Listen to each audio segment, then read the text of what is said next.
పరిశుద్ధీకరణ అంటే ఏమిటి? అది ఎందుకు ప్రాముఖ్యమైనది? అందులో ఎన్ని దశలుంటున్నాయి? ఈ విషయాలను ఈ పాఠంలో ఆలోచిద్దాం.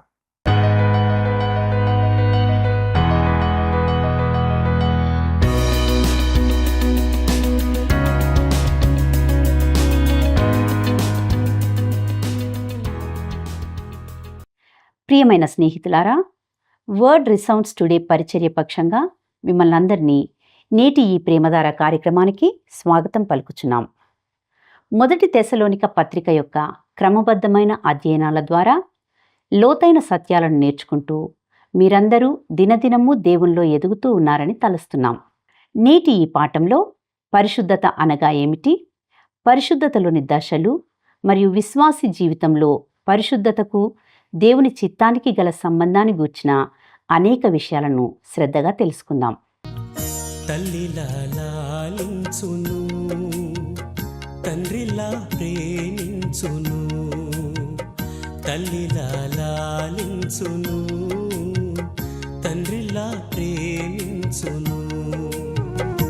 ముదిమి వచ్చు వరకు ఎత్తుకుని ముత్తాడును, సంక పెట్టుకొని కాపాడును. యేసయ్యా తల్లిలా లాలించును, తండ్రిలా ప్రేమించును. తల్లిలా లాలించును, తండ్రిలా ప్రేమించును.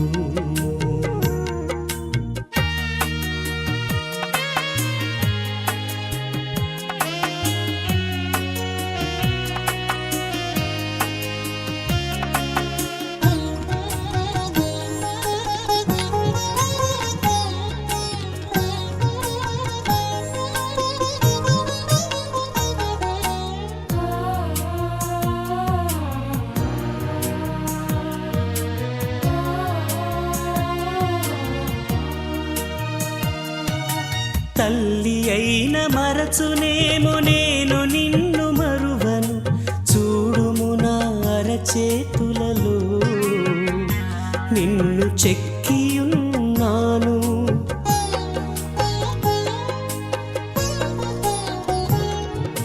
తల్లి అయిన మరచునేమో నేను నిన్ను మరువను, చూడుము నా అరచేతులలో నిన్ను చెక్కియున్నాను. నీ పాదము తొట్టిల్లనీయను నేను, నిన్ను కాపాడువాడు కునుకడు నిదురపోడు అని చెప్పి వాగ్దానం చేసిన యేసయ్యా తల్లిలా లాలించును, తండ్రిలా ప్రేమించును. తల్లిలా లాలించును, తండ్రిలా ప్రేమించును.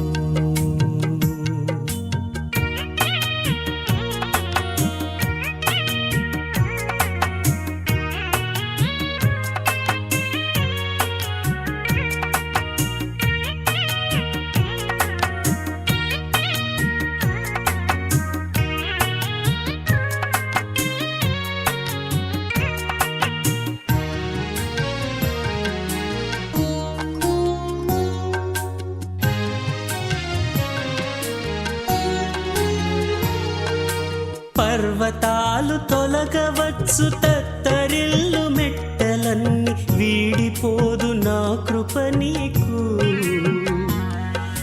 నా నిబంధన తొలగదు,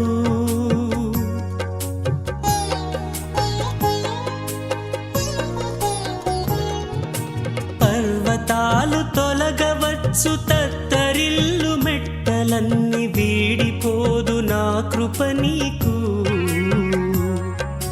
నా నిబంధన తొలగదు.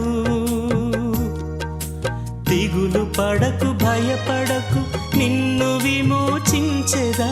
నీదు భారమంత మోసి నాదు శాంతి నొసగెదా అని చెప్పి వాగ్దానం చేసిన యేసయ్యా తల్లిలా లాలించును, తండ్రిలా. క్రీస్తునందు ప్రియమైన ప్రేమధార టీవీ వీక్షకులందరికీ మన ప్రభువును రక్షకుడైన యేసు క్రీస్తు ప్రశస్తమైన నామంలో శుభములు తెలియజేస్తున్నాం. అపోస్తలుడైన పౌలు తెస్సలోనికైలకు రాసిన మొదటి పత్రికను ధ్యానిస్తూ అనేక శ్రేష్టమైన సత్యాలను మనం నేర్చుకుంటున్నాం. ఈరోజు పాఠంలో మనము 4వ అధ్యాయము 3వ వచనం నుండి 12వ వచనం వరకు ధ్యానించుకోబోతున్నాం. ముందుగా తెస్సలోనికైలకు రాసిన మొదటి పత్రిక 4వ అధ్యాయము 3వ వచనాన్ని గమనిద్దాం. మీరు పరిశుద్ధులగుటయే అనగా మీరు జారత్వమునకు దూరంగా ఉండుటయే దేవుని చిత్తం.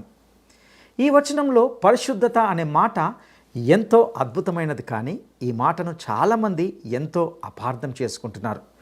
ఒకవేళ మనము లేఖనాలను చక్కగా పరిశీలిస్తే పరిశుద్ధత అనే భావనకు అనేక ప్రయోగాలు, అర్థాలు ఉన్నట్లుగా గమనిస్తాం. వాస్తవానికి ఈ మాట యేసు క్రీస్తుకు ఆపాదించబడింది. యేసు క్రీస్తే మనకు పరిశుద్ధత అయ్యాడు. ఈ మాటకు ఇంకా అదనంగా చేర్చవలసింది అంటూ ఏమీ లేదు. ఇది మన పాపరహిత స్థితిని గూర్చి చెప్పడం లేదు, కానీ దేవుని కోసం మనము ప్రత్యేకించబడడమే ప్రతిష్ట. ఇదే పరిశుద్ధీకరణ. ఉదాహరణకు పేతురు ఈ వాస్తవానికి సంబంధించి తన పత్రికలో ఈ విధంగా పేర్కొన్నాడు. పేతురు రాసిన 2వ పత్రిక 1వ అధ్యాయము 21వ వచనం. మనుషులు పరిశుద్ధాత్మ వలన ప్రేరేపించబడిన వారై దేవుని మూలంగా పలికారు. ఇందులో కొందరి భక్తులకు వ్యక్తిగత చరిత్ర ఉంటున్నాయి. అవి అంతగా మనకు పరిశుద్ధంగా కనిపించకపోవచ్చు. అయితే పరిశుద్ధాత్మ దేవుడు వారి చేత బైబిల్ను రాయించడానికి వారిని ప్రత్యేకించుకున్నాడు. ఆ వ్యక్తులు మనుషులే. వారికి మానవ సహజమైన బలహీనతలు ఎన్నో ఉన్నాయి. ఉదాహరణకు మోషే ఒకప్పుడు ఒక ఐగుప్తు మనిషిని హత్య చేశాడు. దావీదు ఎన్నో భక్తి గీతాలు రాశాడు. అయినప్పటికీ ఒకప్పుడు అతడు కూడా ఒక హంతకుడే. అయితే దేవుడు వారిని తన పని కోసమై ప్రత్యేకించాడు, ప్రతిష్ఠించాడు, పరిశుద్ధపరిచాడు. ఒక విశ్వాసిని పరిశుద్ధీకరించడం అంటే అది దేవుని ఆత్మ చేసే పని. ఈ పరిశుద్ధీకరణలో 3 ముఖ్యమైన దశలు ఉంటున్నాయి. వాటిని గమనిద్దాం. మొదటిది మన స్థానాన్ని సూచించే పరిశుద్ధత.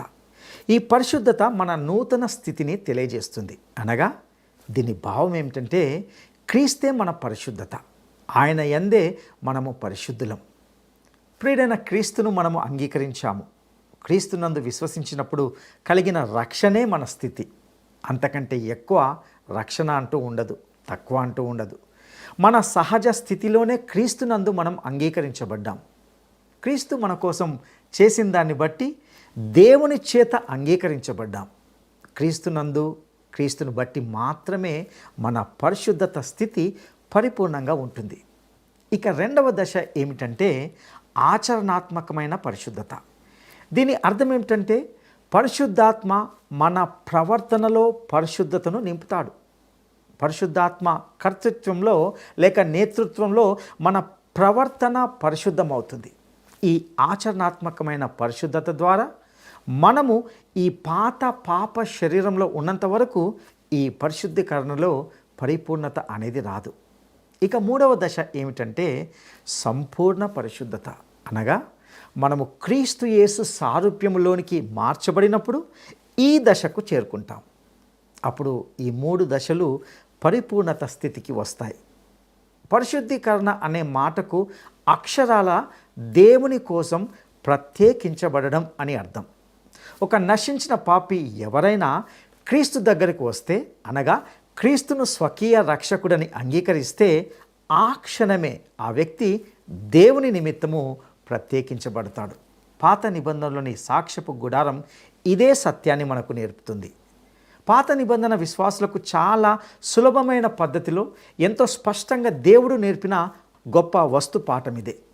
ఎన్నో సైద్ధాంతిక సత్యాలు పాత నిబంధన విశ్వాసులు సంకేతాల ద్వారా నేర్చుకున్నారు. ఒకసారి ప్రత్యక్ష గుడారాన్ని జ్ఞాపకం చేసుకుందాం. అందులో ఎన్నో పాత్రలు, మరెన్నో పరికరాలు ఉన్నాయి. బలి అర్పణ సందర్భంలో వాటిని ఉపయోగించారు. 40 సంవత్సరాలు ఇశ్రాయేలీలు అరణ్యంలో తిరుగులాడారు.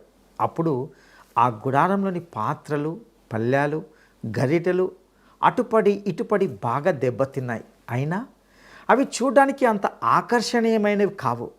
ఏ ఇల్లాలైనా వాటిని ఇంటి పనులకు వాడడానికి ఇష్టపడదు. వాటిని మార్చి కొత్తవి కొనుక్కుందాం అంటుంది. లేదా ఇదంతా పాత తుక్కు అని తీసి పారేస్తుంది. అయితే ఈ గుడారంలోని పాత్రలను దేవుడు పరిశుద్ధ పాత్రలు అని పిలుస్తున్నాడు. గనుక అవి ప్రతిష్ఠితమైన పాత్రలు.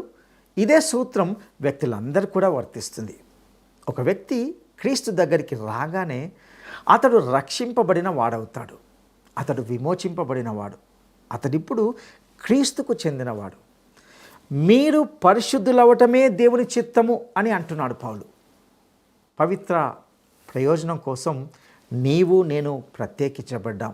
దేవుడు తాను వాడుకోవడానికి నిన్ను ప్రత్యేకించాడు. బోధకులు దైవ సేవకులే కాదు, ప్రతి విశ్వాసి దేవుని వినియోగం కోసం ప్రత్యేకించబడిన వ్యక్తి. మీరు జారత్వంకు దూరంగా ఉండడమే దేవుని చిత్తం అని పౌలు ఈ వచనంలో హెచ్చరిస్తున్నట్లుగా గమనిస్తాం. పౌలు చేసిన ఈ హెచ్చరిక కేవలము తెసలోనిక సంఘానికి మాత్రమే కాదు, క్రైస్తవులందరికీ కూడా చేస్తున్నాడు. శరీర కార్యాలు, శరీర పాపాలు చేసే క్రైస్తవులు నాడు నేడు ఎందరో ఉన్నారు.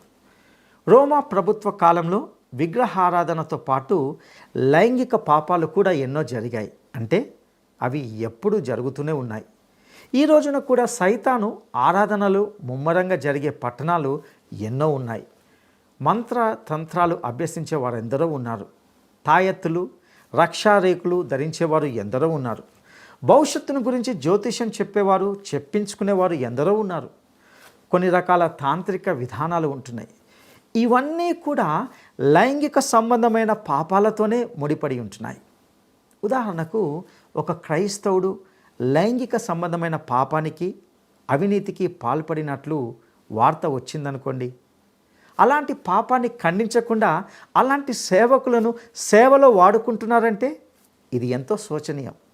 వాస్తవానికి మనము దేవుని వినియోగం కోసం ప్రత్యేకించబడిన వారము కనుక ఇక్కడ పౌలు అంటున్నాడు, మీరు లైంగిక పాపములు జీవిస్తూ అదే సమయంలో దేవునిచే వాడబడుతున్నారు అని అనుకోకూడదు. మీరు లైంగిక పాపాలకు దూరంగా ఉండాలి. మిమ్మలను దేవుడు వాడుకుంటాడు. అటు ఇటు ఊగిసలాడుతూ ఉండడానికి వీల్లేదు. నీవు పాపంలో జీవిస్తూ బోధ చేస్తావా? పాటలు పాడతావా? యెహోవా సేవోపకరణములను మోసేవారు పరిశుద్ధులై ఉండాలి. ఏ క్రైస్తవ పరిచర్యలోనైనా పరిశుద్ధ శీలం లేని వారు ఉంటే ఆ సేవ భగ్నమైపోతుంది. ఈ పరిశుద్ధత రావడానికి ఏం చేయాలి? దానికి వ్యాయామం, కసరత్తు ఏమైనా ఉన్నాయా? అలాంటిదేం లేదు. క్రీస్తునందు ఉండి పరిశుద్ధతను కొనసాగించుకోవాలి. ఎందుకంటే దేవుడు మనలను శుద్ధి చేశాడు. దేవుడు వాడుకోదగిన పాత్రగా నేను సిద్ధం చేశాడు. ఇక తెసలోనికైలకు రాసిన మొదటి పత్రిక 4వ అధ్యాయము 4-5 వచనాలను గమనిద్దాం. మీలో ప్రతి వాడును దేవుని ఎరగని అన్యజనుల వలె కామాభిలాషయందు కాక పరిశుద్ధత యందును ఘనత యందును తన ఘటమును ఎట్లు కాపాడుకోవడం వలెనో అది ఎరిగియుండుటయే దేవుని చిత్తం. ప్రియులారా, ఇక్కడ ఒక విషయం మనం గమనించాలి. అదేమిటంటే ఈ తెసలోనిక విశ్వాసుల చుట్టూరా మతాన్ని మరియు లైంగిక సంబంధమైన విషయాలను ఒకటిగా చేర్చినటువంటి అన్యులు, అవిశ్వాసులు ఎందరో ఉన్నారు. గ్రీకు మతంలో లైంగికానికి ఎక్కువగా ప్రాముఖ్యత ఉంది. కొరింథీలో ఈ సంగతి తేట తెల్లమవుతుంది. ఇవే పోకడలు తెసలోనికైలో కూడా కానవస్తాయి. పౌలు అంటున్నాడు, మన జీవితాలు మనం ప్రకటించే సువార్తను సమర్థించేలా ఉండాలి. విచ్చలవిడిగా బ్రతికితే సువార్తకి అప్రతిష్ట తెచ్చిన వారమవుతాం. అలాంటి వారు దేవుని కోసం జీవించరు, దేవుని కోసం సేవ చేయలేరు. దేవుని సేవిస్తూ ఎవడైనా పాపంలో జీవించగలడా? దేవునికి ఈ ద్వంద్వ ప్రవృత్తి నచ్చదు. మనలో ప్రతి ఒక్కరము పరిశుద్ధత యందు ఘనత యందు మన ఘటమును ఎలా కాపాడుకోవాలో ఎరిగి ఉండాలి. అదే దేవుని చిత్తం. ఈ రోజున ప్రతి చోట అవినీతి మనలను ఆవరించి ఉన్నది. అనేక వసతి గృహాలు సొదొమ గొమొర్రాలను తలపింపజేస్తున్నాయి. లైంగిక అత్యాచారాలు, ప్రేమ అనే మాటకు ఉన్న అసలు అర్థాన్ని అందులోని స్వచ్ఛతను చెడగొడుతున్నాయి. ఒక హెచ్చరిక, యువతీ యువకులు తమ శరీరాలను పరిశుద్ధ వివాహం కోసము భద్రంగా కాపాడుకోవాలి. వివాహాలు పవిత్రంగా ఉండేటట్లు కొనసాగేటట్లు చూడాలి. వధువరులు ఇద్దరూ దేవుడు వాడుకునేందుకు అర్హమైన పాత్రలుగా ఉండాలి. భార్యాభర్తలు ఇరువురు ఒకరికొకరు విశ్వసనీయులై ఉండాలి. అలా ఉంటేనే నీ శరీరము అనే ఘటమును పరిశుద్ధంగా ఘనంగా కాపాడుకున్న వ్యక్తివి అవుతావు. దేవుని బిడ్డలు ఇదే నియమాన్ని అమలుపరచాలి. ఇక తెస్సలోనికైలకు రాసిన మొదటి పత్రిక 4వ అధ్యాయము 6వ వచనాన్ని గమనిద్దాం. ఈ విషయమందెవడును అతిక్రమించి తన సహోదరునికి మోసం చేయకుండవలెను. ఎందుకనగా మేము పూర్వము మీతో చెప్పి సాక్ష్యమిచ్చిన ప్రకారము ప్రభువు వీటన్నిటి విషయమై ప్రతిదండన చేయువాడు. ప్రియులారా, ఈ వచనాన్ని గమనించారా? సహోదరుణ్ణి ఎట్టి పరిస్థితిలోనూ మోసం చేయకూడదు. సహోదరుని హక్కులను దురాక్రమణ చేయకూడదు. ఒక దేవుని బిడ్డగా నీవు నిజాయితీగా యథార్థంగా ప్రవర్తించాలి. జాగ్రత్త, నేరస్తులకు ప్రభువు వీటన్నిటి విషయమై ప్రతిదండన చేస్తాడు. పౌలు అంటున్నాడు, దేవుణ్ణి ఎరగని అన్యజనులను అనుకరించవద్దు. ఈ సంగతి ఇంతకు పూర్వమే సాక్ష్యమిచ్చాం, మీకు కూడా చెప్పాం. అక్రమాన్ని కపటాన్ని దేవుడు తప్పకుండా శిక్షిస్తాడు. పరిశుద్ధతే దేవుని యొక్క ప్రత్యేకమైన కోరిక. పరిశుద్ధపరిచే పరిశుద్ధాత్మ మనలో ఉన్నాడు. ఇక తెస్సలోనికైలకు రాసిన మొదటి పత్రిక 4వ అధ్యాయము 7-8 వచనాలను గమనిద్దాం. పరిశుద్ధులగుటకే దేవుడు మనలను పిలిచెను గాని అపవిత్రులుగా ఉండుటకు పిలువలేదు. కాబట్టి ఉపేక్షించువాడు మనుష్యుని ఉపేక్షింపడు గాని మీకు తన పరిశుద్ధాత్మను అనుగ్రహించిన దేవునినే ఉపేక్షించుచున్నాడు. అవును, నిజమే ప్రియులారా, అపవిత్రతకు కాదు, దేవుడు మనలను పరిశుద్ధత కోసమే పిలిచాడు. దేవుని బిడ్డ పాపములోనే ఎప్పటికీ కొనసాగడు. తప్పిపోయిన కుమారుడు కొంతకాలము పందుల కొట్టంలో ఉన్నప్పటికీ అక్కడే శాశ్వతంగా ఉండలేదు. ఈ భాగంలో మరొక విషయాన్ని కూడా గమనించగలం. దేవుని బిడ్డలో పరిశుద్ధాత్మ దేవుడు నివాసం ఉంటాడు. ఆయన పరిశుద్ధాత్మ గనుక ఆ వ్యక్తి పాపములోనే కొనసాగడం అంటూ జరగదు. దేవుని బిడ్డ పరిశుద్ధత కోసమే ఎంతగానో కోరుతాడు. పరిశుద్ధాత్మను గురించిన అక్కరను గుర్తించి ఆక్రందన చేస్తాడు.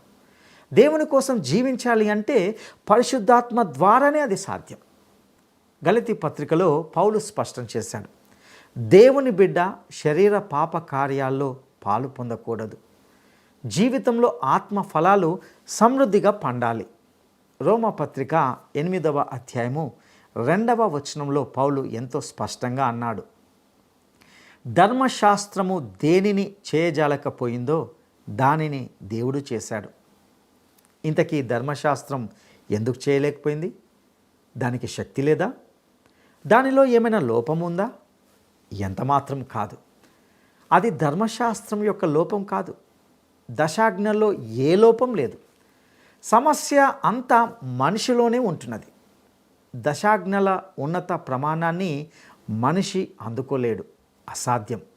అలాగే క్రొత్త నిబంధనలోని ఆజ్ఞలను కూడా మనుషుడు స్వంతగా గైకొనలేడు. విశ్వాసిలో ఉన్న పరిశుద్ధాత్మే దానిని చేయించగలడు. దేవుని కోసం జీవించడానికి శక్తినిచ్చేవాడు పరిశుద్ధాత్మే. పరిశుద్ధాత్మ మీ మీదికి వస్తే మీరు శక్తి నొందుతారు. భూదిగంతాల వరకు నాకు సాక్షులై ఉంటారు అని అన్నాడు ప్రభువు. ప్రతి విశ్వాసికి దేవుడు తన పరిశుద్ధాత్మను ఇచ్చాడు. రక్షించబడిన తర్వాత పరిశుద్ధాత్మ కోసం అన్వేషించనక్కర్లేదు. యేసు క్రీస్తునందు విశ్వాసం ఉంచిన మరుక్షణమే పరిశుద్ధాత్మ దేవుడు నీలో ఉండడానికి, నీలో నివసించడానికి వస్తాడు. అపోస్తల కార్యములు 19వ అధ్యాయంలో ఏమి జరిగింది? పౌలు ఎఫెసుకు వచ్చాడు. అక్కడ కొందరు మేము క్రైస్తవులు అంటున్నారు, కానీ వారిలో పరిశుద్ధాత్మ లేడు అని పౌలు తెలుసుకున్నాడు. రక్షించబడినప్పుడు పరిశుద్ధాత్మను మీరు పొందారా అని వారిని అడిగాడు. వారు అన్నారు, ఇలాంటి సంగతులు మేము ఎన్నడూ వినలేదే అని అన్నారు. అప్పుడు పౌలు వారికి సువార్తను ప్రకటించాడు. అప్పుడు వారు రక్షించబడి పరిశుద్ధాత్మను పొందారు. నీవు క్రీస్తు వద్దకు వచ్చి రక్షించబడినప్పుడే పరిశుద్ధాత్మను పొందగలవు. అది పరిశుద్ధాత్మ బాప్తిస్మం. నీవు క్రీస్తు శరీరంలోకి ప్రవేశించావు, ఆయన సేవ చేస్తున్నావు అని అర్థం. ఆయన శరీరంలో నీవు ఒక అవయవము అయ్యావు. ఆ తర్వాత ఆత్మ నింపుదల అనేక సార్లు పొందవచ్చు. ఈ విధంగా పరిశుద్ధాత్మ నింపుదల వల్లనే పరిశుద్ధ జీవితాన్ని కొనసాగించగలం. ఇక తెస్సలోనికైలకు రాసిన మొదటి పత్రిక 4వ అధ్యాయము 9వ వచనాన్ని గమనిద్దాం. సహోదర ప్రేమను గూర్చి మీకు రాయనక్కర్లేదు, మీరు ఒకరినొకడు ప్రేమించుటకు దేవుని చేతనే ఏర్పరచబడితిరి.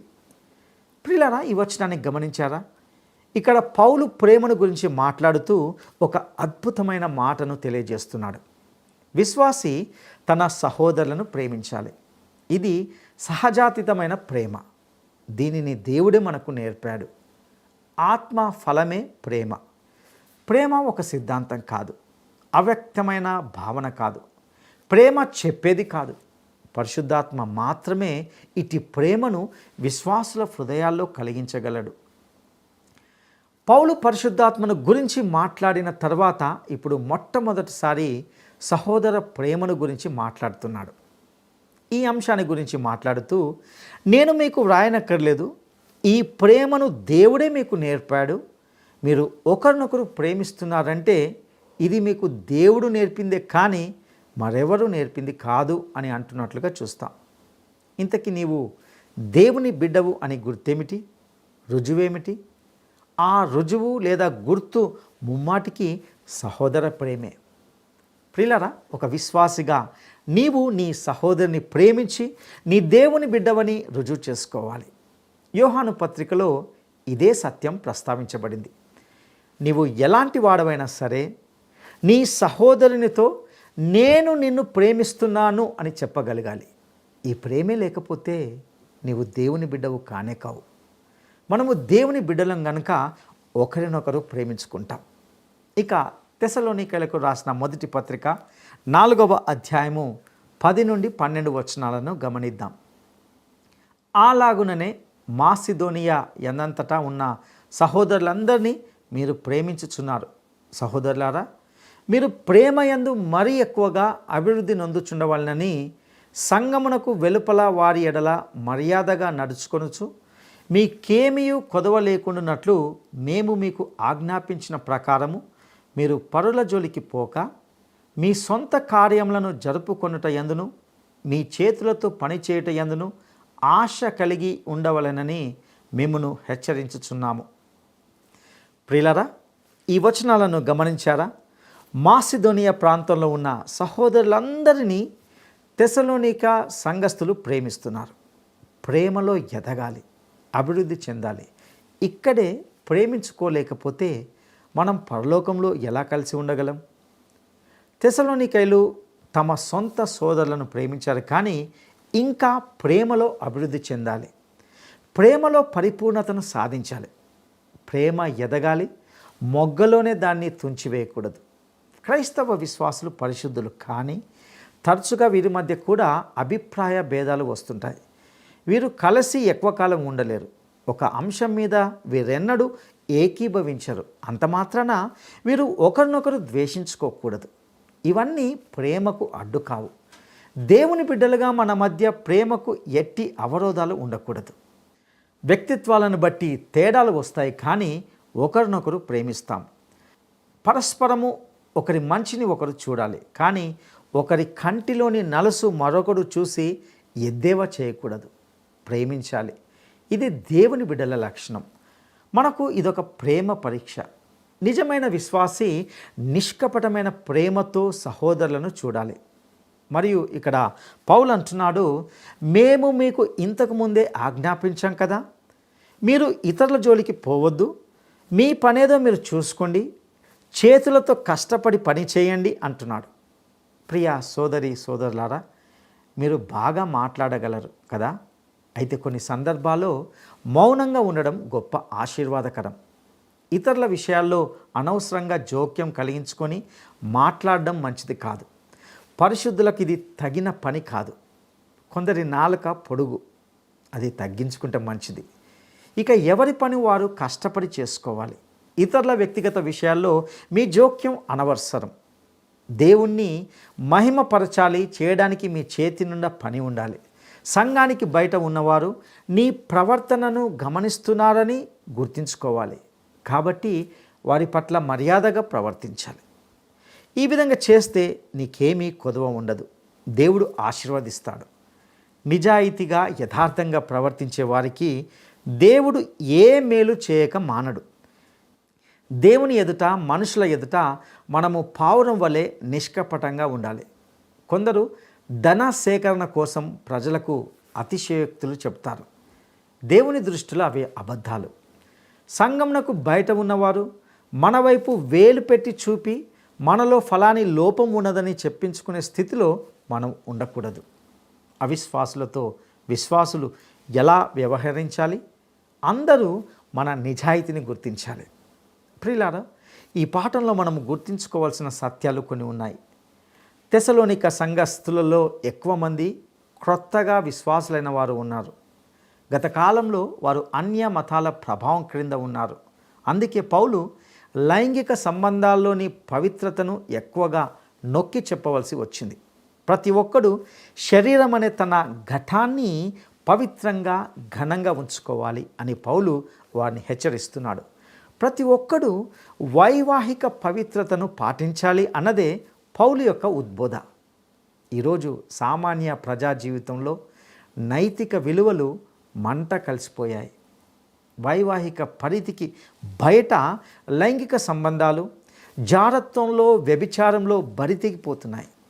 ఈ నేపథ్యంలో పౌలు లైంగిక పరిశుద్ధతను గురించి, కామ వికారాలను గురించి ఈ మాటలు వ్రాస్తుంటున్నాడు. మనము పరిశుద్ధతకై పిలువబడ్డాం, కానీ అపవిత్రత కాదు. ప్రియ సహోదరుడా, సహోదరి, మహాపరిశుద్ధుడైన ఈ యేసు ప్రభును నీ వ్యక్తిగతంగా ఎరుగుదువా? పరిశుద్ధాత్మ నేతృత్వంలో నీలో జరిగే ఈ పవిత్ర ఉద్యమంలో ఆయనతో సహకరిస్తున్నావా? అయితే ఈ పాఠంలోని ప్రతి మాట నీకోసమే. ప్రభు అయిన యేసుక్రీస్తు వారి కృప, తండ్రి అయిన దేవుని ప్రేమ, పరిశుద్ధాత్మ యొక్క సహవాసము నిత్య పర్యంతము మనకందరికీ తోడైననుగాక. దైవాశీస్సులు.